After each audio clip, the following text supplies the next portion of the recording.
Няма човек тук, който да познава по-добре пулса на този клуб. Наско със сигурност влиза с златни букви в футболната история на Левски и така вече повече от 40 години.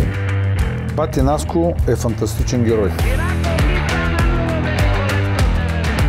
При него винаги е имало бури, винаги е имало някакви бури, а всичко е правило само за Левски. Господ си знае работата. Появи се този момент, в който той възкръсна. 15 май е негото възкръсване.